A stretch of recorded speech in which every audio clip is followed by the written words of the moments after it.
So we're going to talk about the Spanish-American War, but probably not in the way you're used to thinking about it. We're not just looking at it as some dusty old conflict. Instead, we're going to see it through the eyes of an absolute master strategist, Captain Alfred Thayer Mahan. And through his lens, we're going to uncover some really timeless lessons about power, control, and strategy. So yeah, let's dive right in. For Mahan, the core idea was pretty simple. Yeah, weapons change, technology evolves, but the fundamental rules of war, they don't.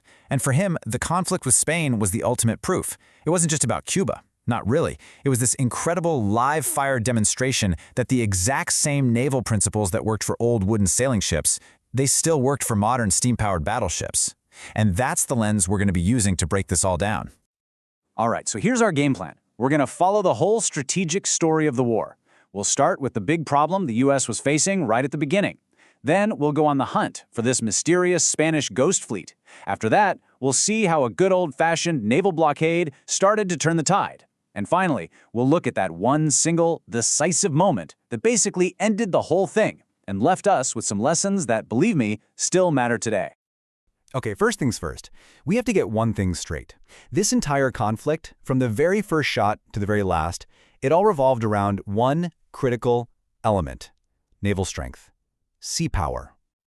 So what even is sea power? Well, for Mahan, it wasn't just about who had the most battleships. Not at all. It was a country's total ability to use the sea for its own goals, and, just as importantly, to stop the enemy from using it. The war for Cuba, you see, it wasn't really going to be won in Cuba. It was going to be won out on the water, in that big blue space between Spain, Cuba, and the United States. Whoever controlled that, well, they were going to control the whole war.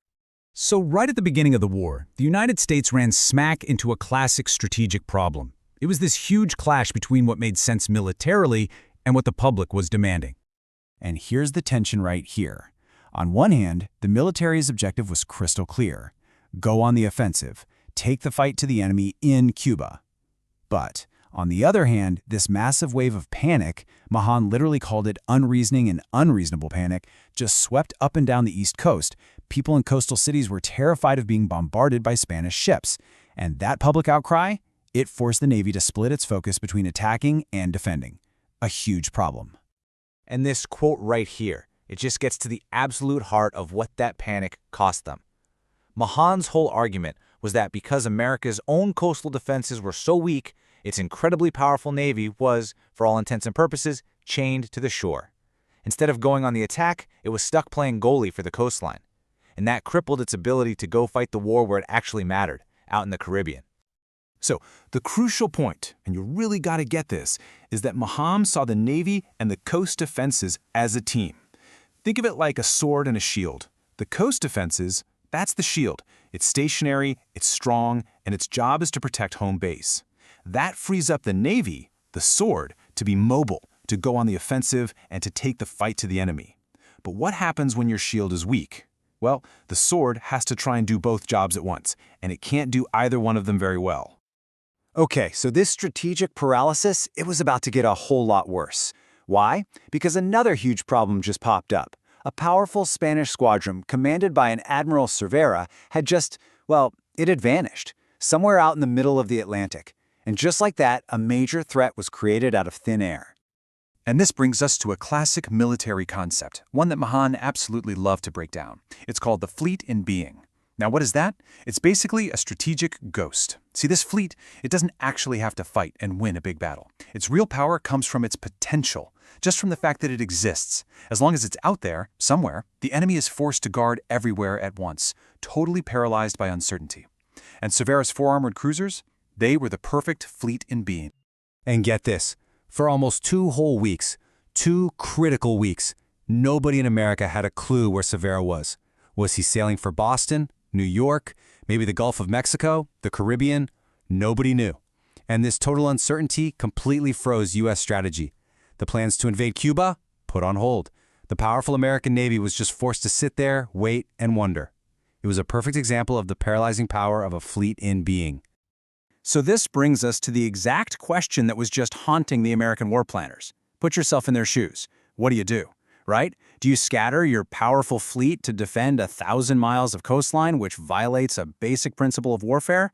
Or Do you concentrate your fleet to go attack Cuba and just leave your own cities totally exposed? It's an agonizing dilemma, and it was all created by that one pesky Spanish squadron. So, how did the U.S. respond? Well, instead of trying to chase ghosts all over the Atlantic, they turned to a different strategy, a slow, patient, and absolutely suffocating strategy, the naval blockade.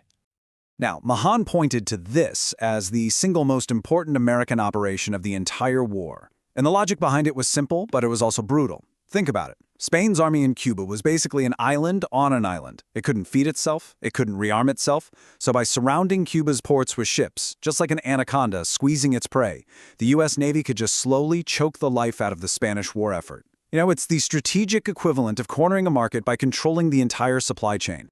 And this blockade, it had two brilliant goals. First, exhaustion. Pretty straightforward. Just starve the Spanish army into submission. No food, no bullets, no reinforcements. But the second goal, and this was even more important, was coercion. This was basically a strategic dare. The blockade forced Spain's hand. If they wanted to save Cuba, Admiral Cervera's fleet in being had to stop being a ghost and had to show up and fight. The blockade wasn't just a siege, it was bait. And guess what? It worked. That's exactly what happened. The long, tense waiting game was finally over, and the war started moving towards its ultimate climax. So after this really tense search, the American fleet finally found him. They found Cervera, and he hadn't gone to a big, obvious port like Havana. Nope. He had tucked his fleet away in the narrow, really well-defended harbor of Santiago de Cuba. The ghost had been found, and immediately the U.S. Navy just clamped a ring of steel around the entrance to that harbor. And just like that, the fleet in being became a fleet in a bottle. And check out this simple ratio, 7-4. That's a core Mahanian principle right there in two numbers, concentration of force. The U.S. brought together 7 of its available armored ships just to watch Cervera's 4. This wasn't them being overly cautious, no. This was the deliberate application of overwhelming power. It was to make absolutely sure that once the enemy was cornered, there was no way out, no escape. And so when Cervera was finally forced to make a desperate run for it, to break out of that harbor, his fleet was just annihilated. And just like Mahan had been saying all along, that single naval battle basically decided the entire war. With its sea power completely destroyed, Spain couldn't support its army in Cuba anymore. The war was, for all practical purposes, over. So what are the big lessons here? What are the takeaways? Mahan argued that this war left us with a handful of truly timeless strategic principles, ones that are just as relevant today as they were way back in 1898. Okay, lesson 1. The sword needs a shield. You can't have a truly offensive navy if it's always worried about defending its own backyard. Lesson 2. Concentrate your force. Don't get distracted and spread yourself thin. Figure out the enemy's center of gravity, in this case it was Cervera's fleet, and then apply absolutely overwhelming power right there. And lesson 3. Control the seas and you control the war.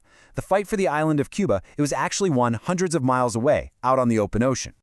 And all this leaves us with one last, really big question. Mahan's world, right? It was a world of steel ships and big cannons. But what about our world? In an age of satellites, cyber warfare, hypersonic missiles, do these old principles of concentrating your force and controlling choke points on the sea, do they still apply? Or has technology finally, after all this time, made them obsolete? That's the question that strategists are still trying to answer today.